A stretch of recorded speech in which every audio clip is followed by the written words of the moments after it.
I guess it was around 12, I started getting introduced to drugs. Well, I started off with smoking of weed, which opened up the door to every other drug. And so it led to LSD, methamphetamines, heroin, and crack cocaine, and pills.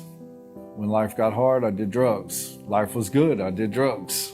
Life wasn't doing anything, I did drugs. So that's what I was. I was a drug addict. Now, I was married for actually 21 years with my ex-wife. She was an alcoholic and I was a drug addict. So we started living in the party scene, and by the age of 17, we had our first baby. Or by the age of 19, we had our second baby, my second baby girl. I was in darkness and I was the blind leading the blind.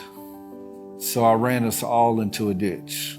And of course, my ex-wife, she didn't have a solid man to lean on or even know anything about what that would look like. I reached the drugs and she reached out there in other relationships in some sense. I basically just started going crazy. CPS, they've been in my life now. This will be the second time that they're in my life, and rightly so. When you have two drug addict parents and alcoholic parents, I said, look, you gotta take my kids.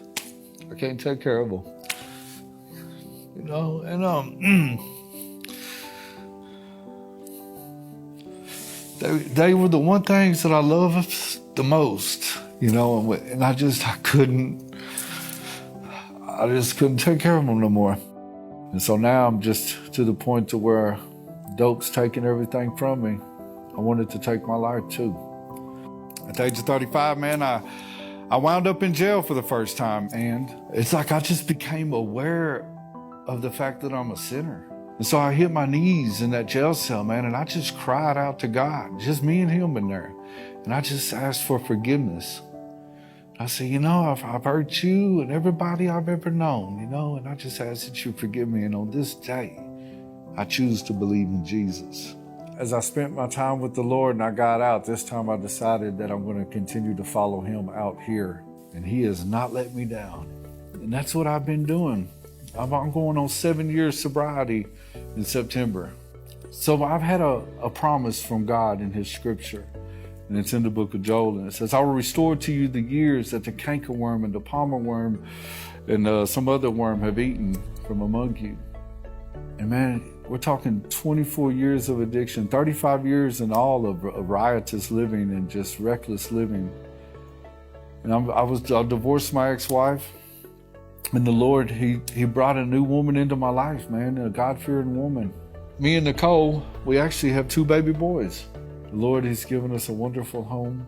He got my daughters, and I was able to make amends with them, you know? And I don't struggle anymore with worrying about, oh man, I'm gonna lose everything and all the pressures of my family, because I know that he has me.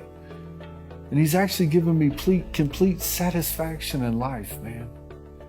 See, we get caught up in our secret sins and we're scared to let go of them. And them are the sins that's preventing us from coming to the Lord. But there's no sin that's too great that the Lord won't forgive. And I'm telling you, I have been forgiven much. And I encourage anyone to just bring it to the Lord. He's waiting there for you. Give him your sin, son. Don't let him hold back. Don't hold it back no more. I've seen the Lord forgive all kinds of different sins, not only in my life, but in the lives of others. But you're only as sick as your secrets.